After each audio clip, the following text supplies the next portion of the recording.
안녕하세요. 반갑습니다. 오늘 최강주 관련해서 다시 한번 좀 언급 좀 해드리고 시장에 대해서도 설명드리고 그렇게 하도록 할게요. 오늘 코스피가 다시 신기록을 달성했죠. 꺼진 철강주 다시 보자 이렇게 주제를 정했는데요. 지금 다시 철강주를 다시 봐야 될 때가 아닌가 그렇게 생각이 됩니다. 지금 코스피 지수는 사상 최고치를 다시 한번 종가 기준으로 사상 최고치를 달성하면서 거의 신호탄이죠. 상승 추세로 뻗어나갈 신호탄을 지금 쏘아 올렸다 이렇게 보시면 될 것 같습니다. 이번 주 목요일에 FOMC 발표가 있죠. 금리 결정 날입니다. 그래서 이때 새벽 3시에 진행을 하는데 그동안 많이 올랐었던 반도체 그리고 2차전지 이런 기술주 같은 기술주들을 조금 조심할 필요가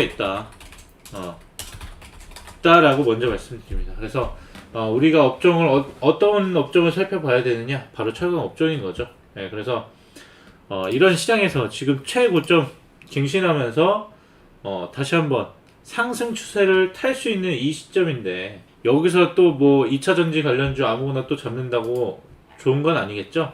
네, 또 올라갈 수 있는 종목을 잡아야 합니다. 자, 보시면은 이 뉴스나 이런 것들도 같이 보면서 말씀을 드릴게요. 자, 보시면 코스피 사상 최고치였는데 이런 부분이 있어요. 최근에 원자재 슈퍼 사이클 하면서 저탄소, 인플레 환경이 바뀐다 이렇게 내용이 나오고 있습니다. 그래서 환경 규제에 대한 내용이 나오고 있어요. 환경 규제, 그쵸? 보시면 그린 경제가 만든 구리가 급등, 그쵸?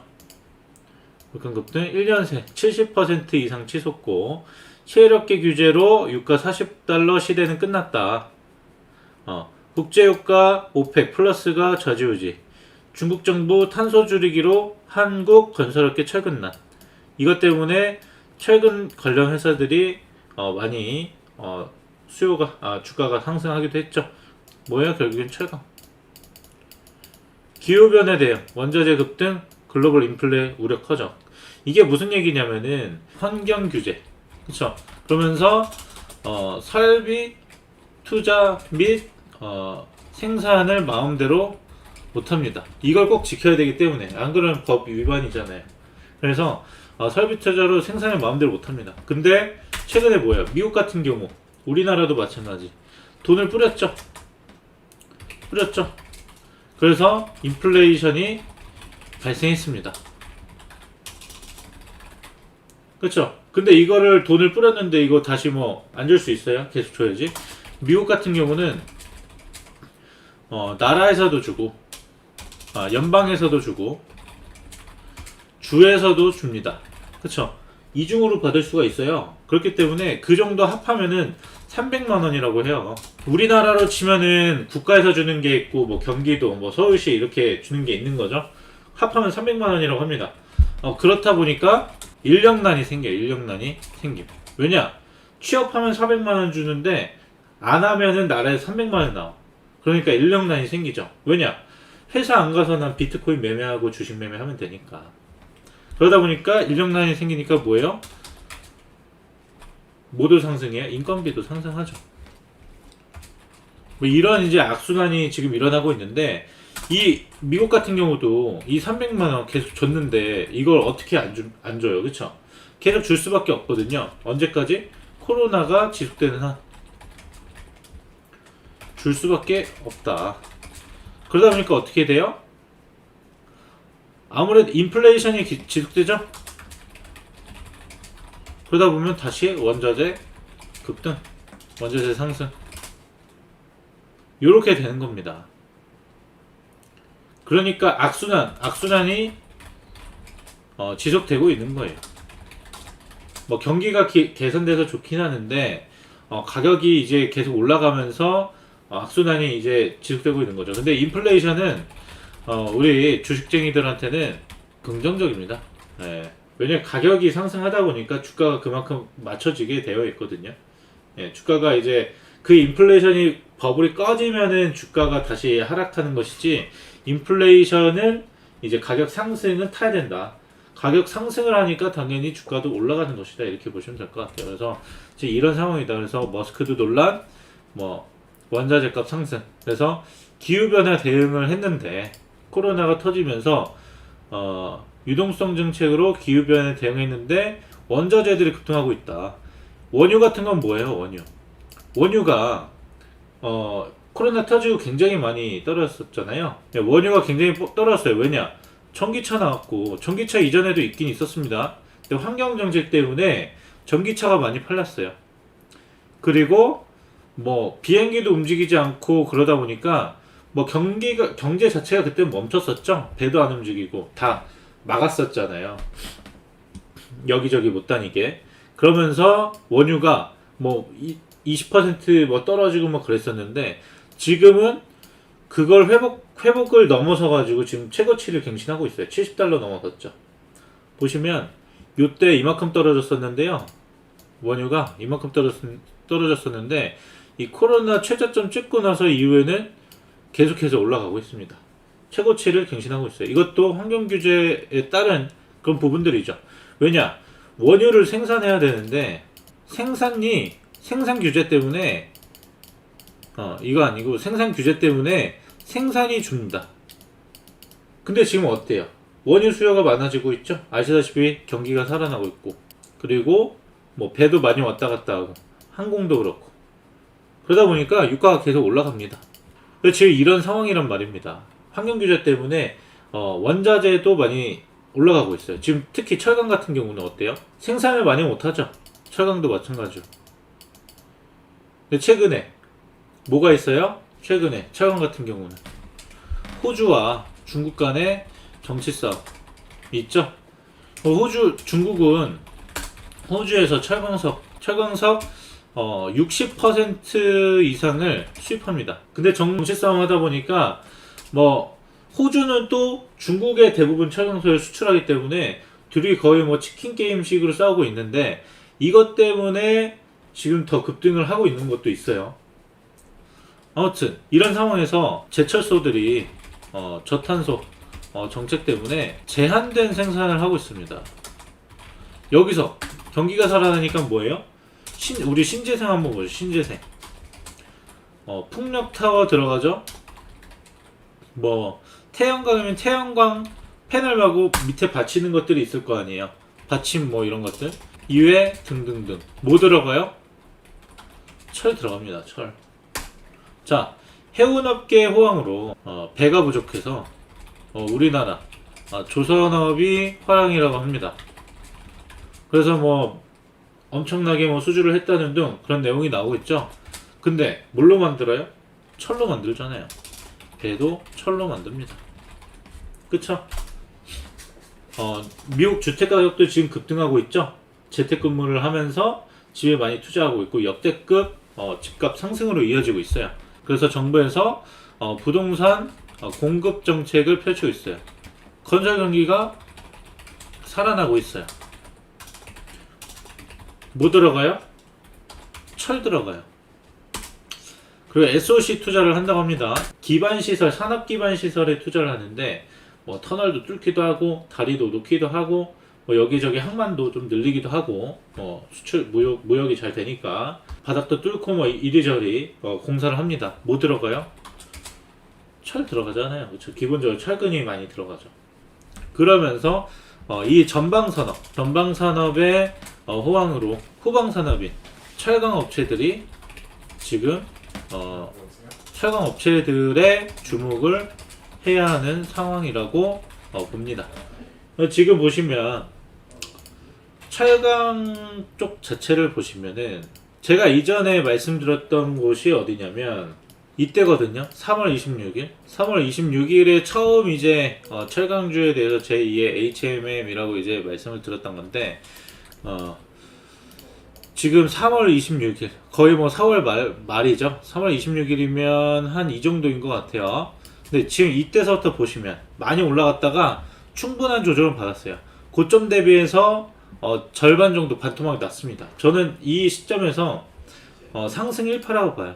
기술적 분석으로 따지면 1파 상승 상승한 다음에 되돌려짐이죠. 여기서 지금 바닥을 다지고 올라갈 수 있는 상승 3파가 나올 수 있는 그런 부분이라고 보는데, 자 보시면은 지금 업종 자체도 수급이 굉장히 많이 들어온 게 보이거든요. 이전과 다르게 바닥에서 돌려지는 모습들 보이죠. 캔들도 굉장히 좋은 모습을 보여줬어요. 그리고 단기 조정 받으면서 자리를 잡아가는 모습들까지 아주 좋은 모습입니다.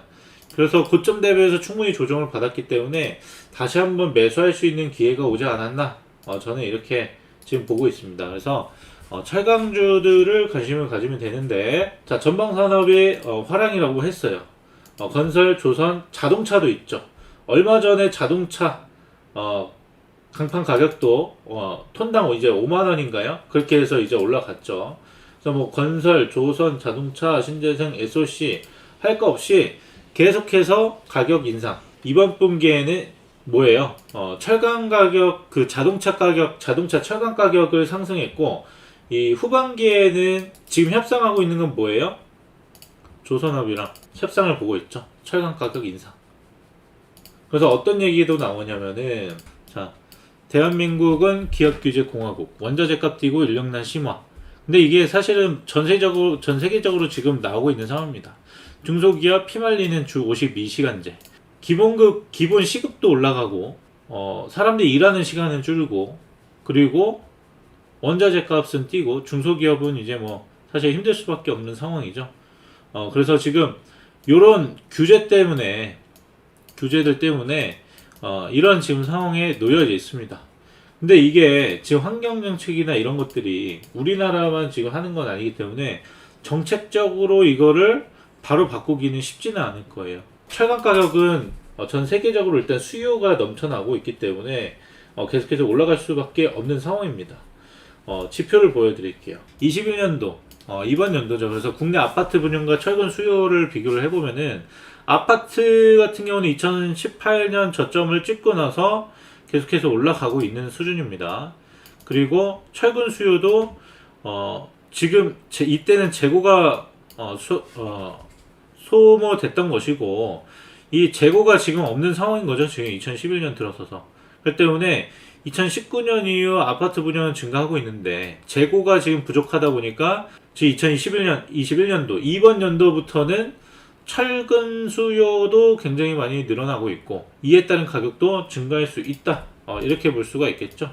그래서 국내 철근 생산 능력을 한번 비교를 해볼게요.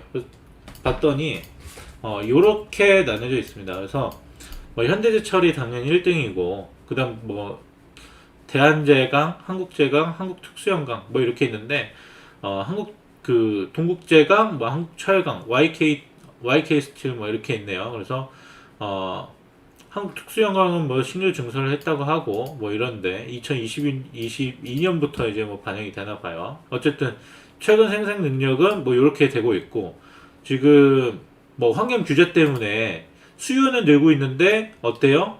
현대제철 같은 경우는 설비를 늘리고 싶어도 늘릴 수가 없죠. 그쵸? 그냥 유지를 해야 되는 겁니다. 그렇기 때문에 생산 능력은 그대로인 거예요. 신규 투자만 할 수 있는 거죠. 그나마 제한된 범위 내에서. 그래서 뭐 이런 상황입니다. 그리고 여기에 국내 철근 가격이 미쳤어요. 굉장히 많이 올라가고 있죠. 생산하는 가격은 뭐 이렇게 되는데, 유통가에서 재고가 없다 보니까 굉장히 많이 올라가고 있는 상태입니다. 여기 지금 수입제 뒤에 1차 유통가가 지금 같이 있는 거예요. 그래서 뭐 우리나라에서 유통되는 게 없다 보니까 수입제도 쓰는데, 뭐 유통되는 것과 수입제의 그런 철근 가격 자체가 굉장히 많이 뛰었다, 이렇게 보시면 되겠고, 고철 가격 이제 스프레드를 보시면은 이런 상황이다 라고 보시면 될 것 같습니다. 그래서 철근 유통 가격이 엄청나게 뛰었죠. 그리고 고철 가격, 그리고 유통가 뭐 이런 것들 비교를 한번 해보시면 될 것 같아요. 유통 가격이 이렇게 뛰고 있다라는 거는 그만큼 또 재고가 없고 수요가 많다라는 것을 의미하겠죠. 급격하게 지금 로켓 발사하는 것처럼 올라가고 있는데, 이거는 단기적인 이슈가 아닙니다. 상품은요, 제가 지난번에도 말씀드렸고 계속 말씀드리고 강조시켜 드리지만, 수요와 공급에 의한 겁니다. 이렇게 가격이 뛰다 보니까 더 뛸 수가 있죠. 더 뛸 수가 있잖아요. 그러다 보니까 나오면 물량을 어떻게 해요? 매수해 놓는 거예요. 우리 예전에 허니버터칩 생각하죠. 허니버터칩. 허니버터칩 생각나십니까? 물량이 없었잖아요. 허니버터칩 물량이 없었잖아요. 그러다 보니까 어떻게 해요? 나오면 너무 귀해서 나오면 쟁여놓는다고요. 그렇죠? 어쨌든 재고를 쌓고 싶은데 쌓고 싶어도 쌓을 수 없는 상황이 지금이라고 합니다.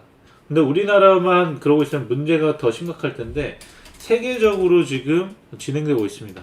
그렇기 때문에 글로벌 이제 철강 회사들은 다 지금 뭐 최대 호황기를 맞이했다고 할 수가 있죠. 냉연 가격도 볼게요. 냉연은 좀 철 표면이 좀 매끄럽고 깨끗한 거고, 열연은 좀 여러 가지 좀 녹슬기도 하고 코팅이 안 돼 있는 그런 부분이라고 보시면 될 것 같아요. 그래서 우리나라는 이 가격을 봐야 되는 게, 철강석을 수입을 하잖아요. 포스코나 현대제철 같은 경우는 다른 나라에서 원자재를 수입한 다음에 1차적으로 가공을 해서 팝니다. 그 1차적으로 가공을 하는 게 바로 열연과 냉연이에요. 그래서 이 가격 추이를 봐야 되는데, 미국 보세요. 냉연 가격 보세요. 한국과 중국도 따라가고 있죠. 이런 상황입니다. 이런 상황에서 주가가 눌렸다라는 게 사실 말이 되는 겁니까? 그냥 쉬었다 가주는 게 왔다라고 볼 수가 있겠죠. 그래서 지금 계속해서 지속적으로 뭐 급등을 하고 있다. 원자재 값이 멈출 줄 몰라요. 왜냐? 물량이 나오면 쟁여놓고 물량이 나오면 쓸어가요. 또 물량이 나오면 쓸어가요. 너무 많이 올라와서, 얼마 전에 기사 보셨을까요? 그 건설 아파트 짓는데 공사를 멈춰야 되는 상황까지 온 거예요. 그래서 파티용아, 어떤 종목을 잡아야 하는데, 지난번에 말씀드렸죠. 이렇게 말씀을 드렸습니다. 그렇죠? 이번엔 뭐냐면 요 종목들입니다. 포스코, 현대제철, 세아베스티ル, 그래도 시가총액 상위 종목들에 포함되어 있는 그런 종목일 수 있겠죠. 근데 소형주들, 키스코홀딩스 같은 경우는 이제야 좀 올라가네요. 계속 변동성만 주다가. 키스코홀딩스, NI스틸, 대한제강, 요 세 종목들은 이제 소형주로 이렇게 파악을 해보시면 좋을 것 같습니다. 그래서 포스코나 현대제철 같은 경우는 1등주, 2등주인데 약간 성격이 다릅니다. 그리고 포스코 같은 경우는 그 염호 관련해 가지고 추가적인 2차 전지 관심 있으신 분들은 포스코를 관심 가지시면 될 것 같고, 수소 관련돼 가지고 관심 있으신 분들은 현대제철, 그리고 조선이나 이제 큰 특수강 뭐 이런 걸 관심 있으신 분들은 세아베스트, 키스콜딩스는 뭐 철근, NI스틸도 철근, 대한제공도 철근, 이렇게 보시면 될 것 같아요. 그래서 중소형주, 근데 중소형주만 잡는 것도 좋은데 대형주에도 관심을 가지세요. 왜냐면 결국에는 시장을 잡아먹고 있는 건 대형사들이거든요. 왜 우리가 중소형주들 대부분 잡고 싶잖아요. 근데 중소형주들이 조금 더 어려운 게 뭐냐면은, 특히 주린이 분들한테 어려운 건 뭐냐면, 만약에 이제 건설이라고 치면, 반도체라고 치죠. 반도체라고 치면은, 반도체에도 여러 가지가 있잖아요. 반도체 전공정 장비가 있고 후공정 장비가 있습니다. 전공정 장비에서도 뭐 여러 가지가 또 나뉠 거예요. 후공정 장비에서도 여러 가지. 반도체를 생산하는 생산 과정에서도, 검사 장비에도 전공정과 후공정이 있는데, 뭐 생산 과정에서도 여러 가지 부품들이 또 나뉘어져 있을 겁니다. 이거를 하나하나 주력을 하고 있는 중소형사들이 있을 거예요. 세세하게 더 봐야 되는 그런 단점이 있어요. 물론 시가총액이 작기 때문에 수급이 한번 확 붙으면 급등할 수는 있겠지만 꼭 그렇지만도 않죠. 네. 그렇기 때문에 사실 반도체를 잡는다고 하면 삼성전자를 차라리 잡아서 갈 수도 있는 거죠. 이게 더 빠를 수도 있겠죠. 더 파이가 크니까. 철강주도 마찬가지예요. 철근 생산하는 이런 중소형주 잡는 것도 좋은데요. 다른 중소형주들 관심 가져서 하는 것도 좋은데, 이런 대형사들도 하나씩 편입해 보시는 게 좋습니다. 모르면, 내가 잘 모르겠다, 대형주 잡으세요. 이런 것들 대형주 잡으세요. 리스크가 없어요. 이런 것들은 뭐예요? 조금 더 공부해 보시고 하실 분들만 이제 하시라는 겁니다. 그래서 이번에도 6종목 말씀드렸습니다. 그래서 포스코, 현대제철, 세아베스트, 키스코홀딩스, NI스틸, 대한제강 이렇게 말씀드립니다. 네, 그래서 뭐 포스코, 현대제철, 세아베스트, 대형주, 여기 소형주 이렇게 보시면 될 것 같고요. 소형주는 꼭 소형주가 급등할 거라고는 생각하지 마세요. 여태가 보시면 아시겠지만은 꼭 대형주라고 급등 못하진 않죠. 네. 오히려 분석하기는 쉬워요. 그래서 주린이 때는 좀 큰 종목들로 하시는 게 더 좋습니다. 이번 시장을 정말 대세 상승장이라고 보거든요. 그러니까 지금 나올 상승장을 말씀드리는 거예요. 여기 올라간 거 다 올라간 거 가지고 대세 상승이라고 말씀드리는 게 아니고요. 이 상승의 1.5배 이상은 2배, 1.5배에서 2배 정도 상승할 것으로 저는 봅니다. 네, 기간 산업 자체가 이제 올라가는 거기 때문에. 그래서 이렇게 지금 파악을 해보시면 좋을 것 같다는 말씀드립니다. 내일도 성공 투자하시고 계속해서 좋은 시장 상황 나올 것 같으니까 잘 대응하셔가지고 큰 수익 보셨으면 좋겠습니다. 저는 오늘 여기서 방송 마치겠습니다. 남은 밤 좋은 밤 되세요. 감사합니다.